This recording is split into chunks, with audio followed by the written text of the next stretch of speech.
Welcome to the South Australian NoTill Farmers Association 2021 webinar series. This webinar will explore the implications of green hydrogen for grain growers and is brought to you by the South Australian Grains Industry Trust and the South Australian Department of Environment and Water. To put the topic in context, the global investment into green hydrogen projects during 2021 is expected to exceed $90 billion. Your host is Greg Butler. And I'd like to introduce you to two special guests we've got, Professor Volker Hessel from the University of Adelaide and Nicholas Mumford from the Hydrogen Cluster at Tonsley. Welcome, gentlemen. Nicholas, maybe you can just talk about some of the business side of it and where you see companies wanting to get involved in this green technology and green hydrogen. Thanks, Greg. Yeah, across South Australia and indeed across Australia, there's a lot of interest in all aspects of the supply chain. So it's not only producing the hydrogen, but it's also making the components that deliver the technology for producing the hydrogen, and for example, pressure vessels and transportation vessels, but also obviously the downstream products. So for example, in this case, fertiliser outputs. And there's a lot of interest in Australia because Australia is naturally endowed in renewable energy resources, but there are also other countries around the world in a similar position. So South America in particular, parts of South America, Africa, and other areas of the States, for example, are all looking at these opportunities to decarbonise the supply chain by using hydrogen instead of fossil fuels. How much research and development is accelerating in this space, and when are we likely to start to see options that we'll be able to adopt? Are they here now, or are we still waiting, for decades? Yeah, look, the fertilizer production is basically made since the Industrial Revolution starts, so since 1850, and since 1900 we see massively growing industrial plants on ammonia, and that in the same way then the world population has grown and is still growing. So the research on ammonia and on fertilizers is massive in scientific literature and at universities. You will find it in Sydney, you will find it here in Adelaide, and anywhere probably in the country. And the research has mostly focused on making better catalysts for the established technologies. Mm-hmm. But recently we make it in another way. We invent new processes, plasma processes and other processes, we come later to them. And these processes now really have the change to be disruptive and to make industrial transformation. Great.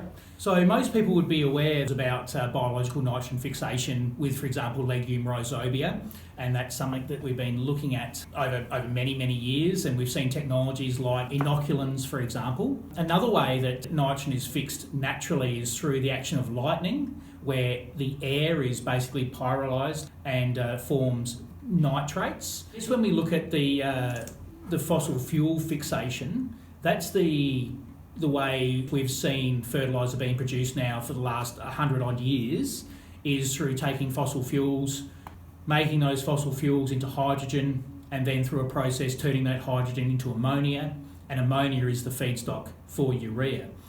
Volker, would you maybe just like to talk a little bit about this process of Haber-Bosch and the scale that operates at and how long that's been around? Yeah, as I've said, since about 1850 there were various processes around for the ammonia generation, and finally from 1910 onwards Haber-Bosch replaced them all.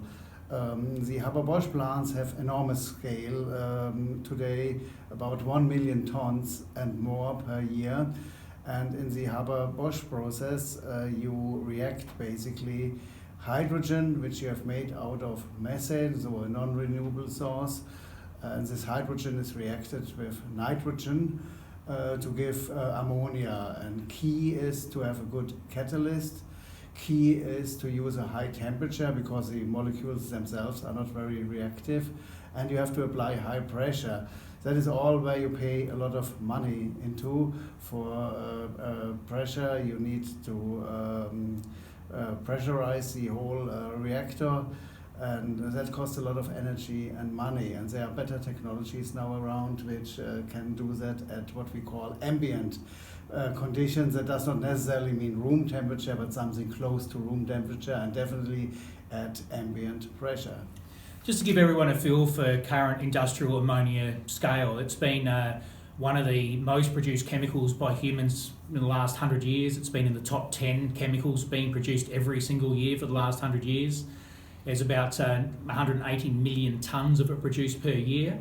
In Australia, we have great capacity to make it, but we make very little of it. And out of the several millions of tonnes that Australia import, it's revenue that's going out of the country. And so what's interesting to me is how do we make this inside the country and keep more revenue in regional areas? Probably also worth noting there, Greg, that ammonia is the second most traded commodity in the world behind oil. Okay, thank you, Nicholas. Yep. And we should mention that ammonia consumes, the formation of ammonia, 2% of all world's energy. Not of the chemical energy, but of the whole energy in the world. And later we will see transport consumes 12%, but any transport, and households maybe 15% or 20%. So ammonia is a significant factor in the global warming. Yeah, for sure. And so one of the things you specialise in, Volker, is the miniaturisation and of flow chemistry. How likely is it are we going to see big processes at the moment, which are huge scale, come down to a place where we could do it within regions within rural South Australia? Are we going to see that technology miniaturised? Is that likely to happen? Is it already happening? It is already happening. We have the so-called mini Haber-Bosch plants, which happen on a smaller scale, important in the miniaturization, and we see that a little bit on the slide which is now displayed, is the containerization of the technology. Yeah? So you have classified components and you put them together at a small scale in a Lego type manner. You don't build anymore what people call a dedicated plant. Yeah, that is like my suit here. It's a tailored product which fits only me, but at a small scale you work in campaigns and you work with containers. We're very much used to. A second thing you do at the small scale is process intensification, because you basically have to compensate the factor that you're smaller and that large plants are more economic. We call this process intensification is doing more with less. And there are a lot of examples known how that can work out. Basically, with plasma technology, we would intensify the electric field, so we are much more productive than a Haber-Bosch plant, finally. And then we connect what we see on the left side to renewables. So the containerization, the intensification and the electrification with renewables of the chemistry. That are the three assets of those small plants. And I think what's interesting in that is that if we can miniaturise it, yes, there may be some economy of scale based issues, but by increasing the functionality, the efficiency of those processes, but also what's of interest to me is that if farmers can participate and own that equipment, we're also taking out a large amount of the supply chain and a lot of the profits that are made out of that supply chain through direct supply from farmer-owned equipment. And at the end of the day, if you look at the supply chain for fertiliser coming into Australia, there's probably 5, 6, 7 sets of hands all processing and passing that on. And if we can get a more direct supply chain from self-owned cooperative type of models, how can we actually further make that more cost competitive? And I think that's important as well. Nicholas, I might hand over to you to talk a bit about a technology called electrolysis, which I think we see very widely publicised in the renewable media at the moment as being a way to make green hydrogen, which then can go into the Haber-Bosch process. Perhaps you can just talk us through that and where that's at. So electrolysis has been around for many decades, even hundreds of years. You might actually know the stats on that, Volker there, but it's a well-proven technology. Simply put, it's using electricity to crack water into hydrogen and oxygen. Mm-hmm. And so obviously that electricity can come from any source. but when it's used with renewable electricity, then it's considered a green process. And then the hydrogen can be used for many outputs and products, including being put through to make fertiliser. At the moment, my feeling is this is probably the one that's getting the most media attention. And how are we seeing that play out in terms of the types of participants? I mean, is it fringe dwellers? Is it a big business? Yeah, so a lot of the players are using this, the well-known players, so the conventional retailers, there's specialist investors just in green energy, for example. But there's many millions of dollars and many projects that have been planned for electrolysis around the country and around the globe. Electrolysis is probably the currently favoured technology to produce hydrogen from renewable energy simply because of its well-proven process. But it doesn't actually mean that it's the lowest cost or the most efficient or effective. And so there are other technologies which we might get to in a little minute. But it is well proven, and so there's a lot of drive towards increasing the scale of electrolysis investment around the globe, which is intended to in turn bring down the costs. So you mentioned a little while ago about solar panels, thinking about this as being solar panels some 20 years ago. We're in the same space with electrolysis now, the intent being globally that as we increase the investment in electrolysis units around the world, the cost will come down on a per unit basis. And suffice to say that electrolysis, there's a lot of large projects being planned, but we're still at around the megawatt, to 10 megawatt size of actually installed operable plants, and we need gigawatt scale. So, 100,000 times the current scale to actually make it an effective volume that we can use in our industrial processes. Great, thank you. And Volker, just to confirm, it doesn't really matter how we make the hydrogen, it can all go into the Haber-Bosch process to make ammonia. No, naturally it doesn't matter. The hydrogen molecule has an identity, but the hydrogen is about 70% or 80% of the cost and also of the sustainability pattern of the ammonia. So basically, if you cannot make green or blue hydrogen, you cannot make green or blue ammonia. Yeah? So the hydrogen is the essential step. Yep. So what that really means is that all the great work that's going on in the miniaturisation, the improved catalyst, bringing the temperature down, can really be applicable to any green hydrogen that we can make through different technologies, and we'll start to cover some of those in due course. This next slide just shows some of the pilot plants that are going. The one at the bottom there is making green ammonia in the UK, which is put out by Siemens. Nicholas, you're involved in the hydrogen cluster at Tonsley, and they've put in Australia's largest electrolyser to make hydrogen there.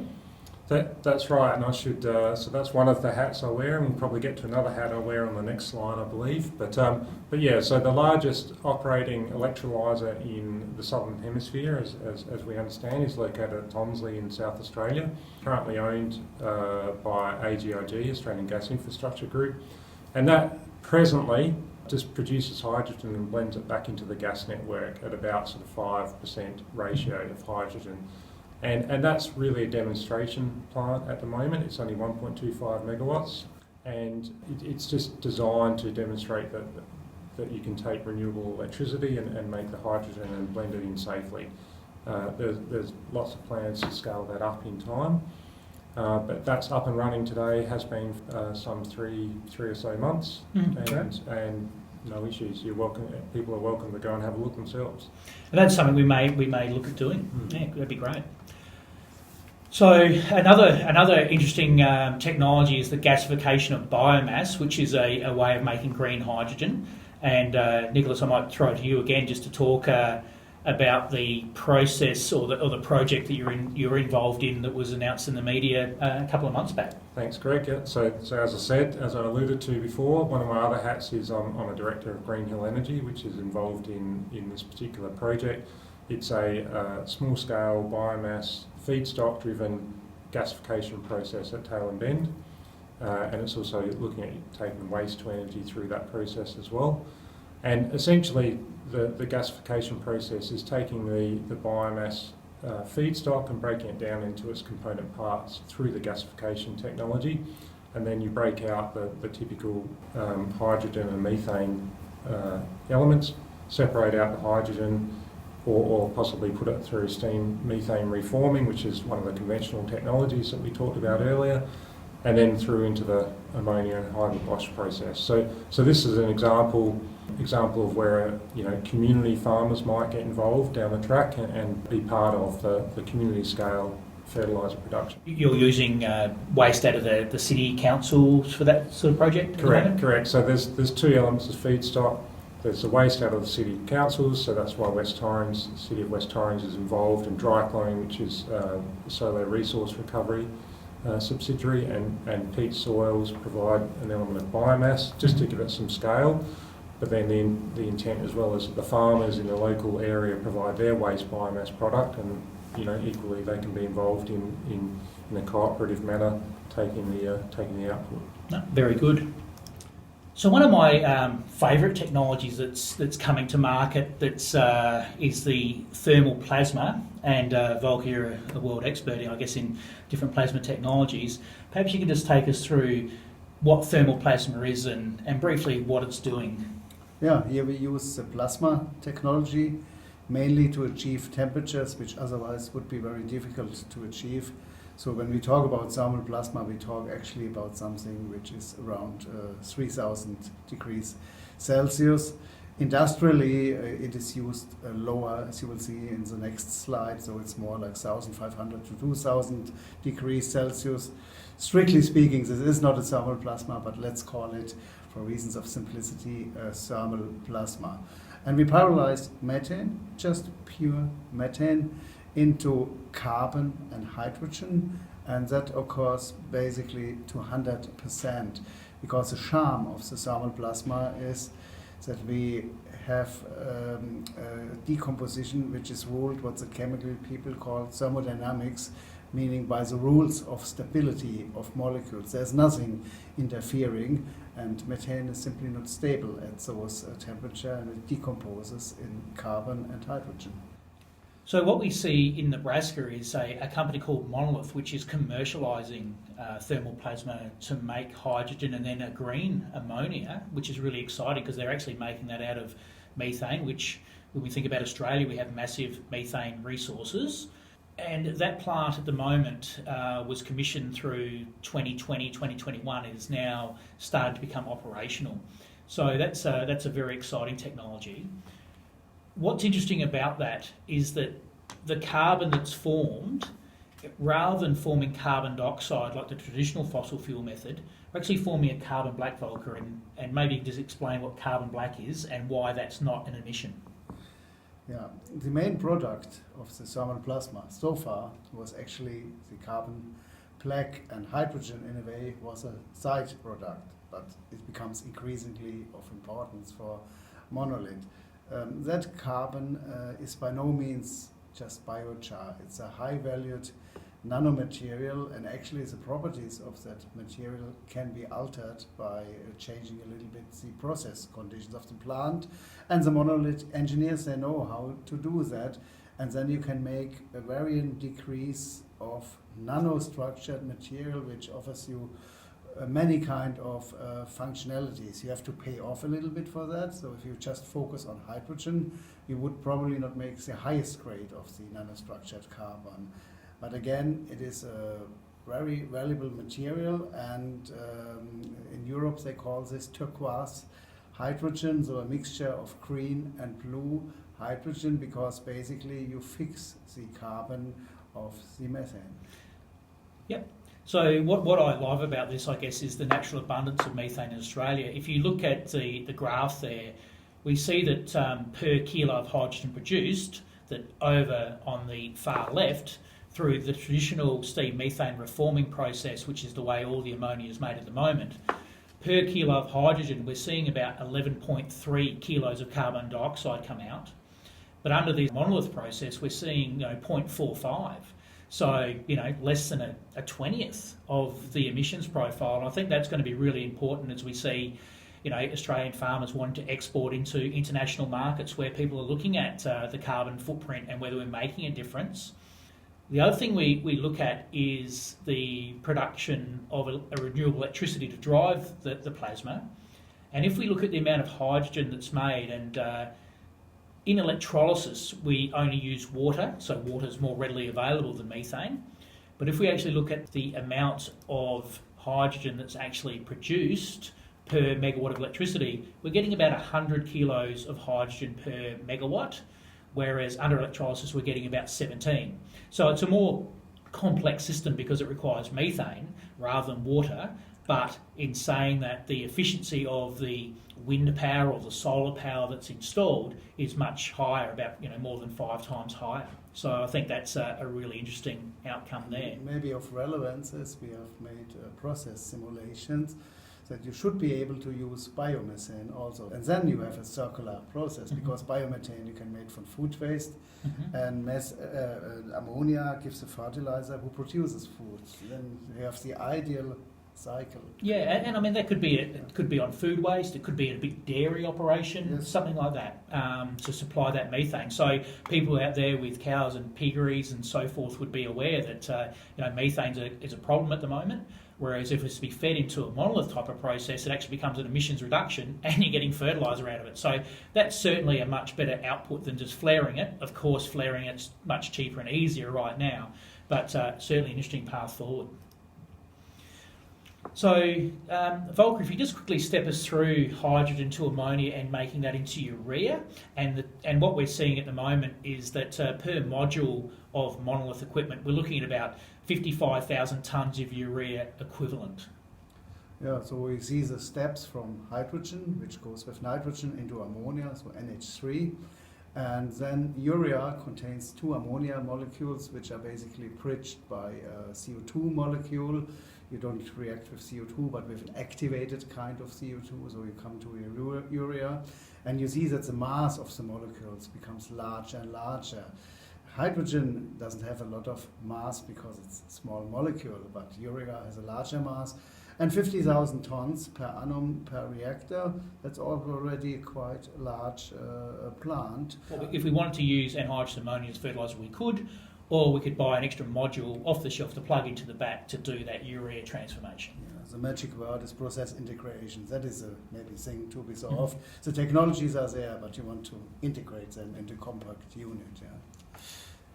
Okay, so what's really great about this is that Volker had, before COVID struck, had a guy called Laurent Flucheri come down to Australia, and we went onto a farm at Balaclava, and I think, linking South Australian farmers to the world's best expertise in this space, because Laurent is in effect, I guess, the research that helped develop this process that Monolith is now commercialising. So we're so fortunate in South Australia to have these guys willing to participate and help us to to sort out whether this is viable in our situation. The next technology we might have a quick look at, Volker, is another one that you've been working on called non-thermal plasma. That's where we're sort of mimicking the lightning. That's exactly true. Yeah, the thermal plasma, as I said, is basically to make temperature. The non-thermal plasma has a lot of active components, and some of them are glowing, so emission visible lights. That's why we see an arc, or why we see lightning. And all these excited species, which are many different types, can perform chemical reactions. That is not always selective, as because you have many species, and then it is up to the chemical plasma engineer to make the process as selective as possible, and even more important, as energy efficient as possible. So just on this next slide, this is where we start to see more small-scale technology coming to market. This is just a little solar power plant producing in effect, what is a slightly acidified liquid nitrate. Is that correct? That's correct. I started small-scale pilot project, which I termed Africa, with the European Union. And when you look at the flags, you will see that South Africa and Ghana are involved, and a third African country, and that's where we see the pigs, from Uganda. Uganda has the largest population growth in Africa, even more than all African companies. So Uganda is a country which probably most needs fertilizers and food. And the lady which you see there is a very ingenious researcher in Uganda, and she operated a pilot plant which were made according to what we developed in Eindhoven in the Netherlands, and she put it in water, so-called plasma-activated water, and in the middle you see the plasma fed fertilizer plant, and I think I can say it grows pretty well if you compare it with the other kind of fertilizers over there. So this is a nice demonstration experiment at the site in Africa. So now we start to see technologies coming to market. I guess they've got a long way to go yet. I mean, when you look at the monolith technology, which is probably on that commercial fringe, these technologies still have a ways to go, but they're in development. The non-thermal plasma is in development. It works pretty well for making NOx, where you make nitric acid, another important fertilizer which we didn't talk about here. But okay, what is there are this, I mentioned modularized container fabrication, and one of the advocates is Evonik Industries.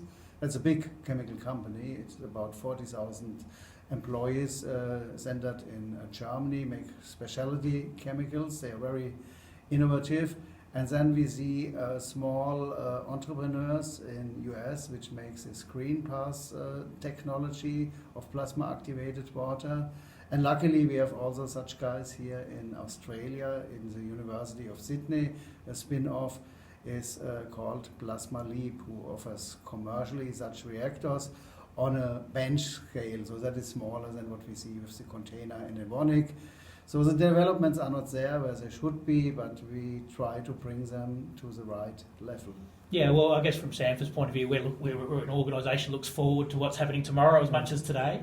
Yeah. So that's really exciting, and I guess to a certain extent, a lot of the farmers out there have alkaline soils, not all of them, of course. So using a dilute acidic form of nitrate is okay in those soils. But what's really interesting to me as well is some chemistry that I do want to work in the future with Volker about is how we can use our limestone reserves to turn that into a calcium nitrate. And then we could actually export that back to acidic soils. And calcium nitrate is one of the only fertilisers in the world that actually makes acidic soils more alkaline. So it's very difficult and hard to do that with ammonia-based fertiliser. It's very intensive under the Ostwald process to make that into nitrate. But under the small-scale plasma, the non-thermal plasma, we can make that dilute nitric acids, and how we then react them with the alkaline limestone. It's not here, it's not now, but it's very interesting, and I think offers a very unique opportunity for South Australian farmers in particular, because of our alkaline soil, where you could use the acidic fertiliser locally, but also process it up with limestone and export it out of the region. So a bit more work to do there. This next slide is, I guess, just looking at all those different technologies at once, and you can see that there's so many options. So, we've got our biological fixation and our rhizobia, that's great. We've got lightning, we've got non-thermal plasma, we've got fossil fuels. And then we have this raft of technologies like electrolysis and monolith plasma and things like that to start to make green hydrogen, which can all go into that Haber-Bosch process. One of the other things that we've been talking about is transportation, and transportation, adds cost, it adds emissions. Volker, you've been working on a model looking at, what the difference is between trying to, import fertiliser and what that means for transport costs and emissions, and if we were to make these regional plants, the competitive advantage of reducing transport. Yes. We see on the left side a bit the current economic model, where we import the resources for the fertilizers. You see the two blue dot points. That is Western Australia. That is where you make hydrogen and where you make ammonia, and then you bring it to all of those 6 farming regions which are spotted. And on the right side, you see how we envision the new model. We have local plants. So the red hydrogen making is combined with the blue ammonia making at the spot of the farming regions in Australia. And the transport indeed plays an enormous role, dependent on how you calculate it. And we come up to the numbers over there that we could save ideally 700,000 tons of CO2 emissions. And I'd like to mention also that transport consumes 12% of all the world's energy. Mm-hmm. Naturally, transport of anything, not only of the fertilizer, but transport is an enormous important point to consider. I guess with your model, you're able to model out scenarios, and I think under this project that SANTFA's running in conjunction with SAGIT, we'd like to start modelling out some processes, and without going into all the details of this particular slide, I think it's really interesting that we will be able to run some scenarios across some of these different technologies and start to feel for which ones are going to be viable and which ones aren't. I guess the other thing we really want to speak about too, just briefly to finish off this part of the webinar, was the community development. And what we need to do is quantify our resources and our demands. Nicholas, you've obviously got very deep experience in the gas industry and access to methane. Just as a broad brush, is it going to be possible for farmers in South Australia to access methane in a cost-effective way?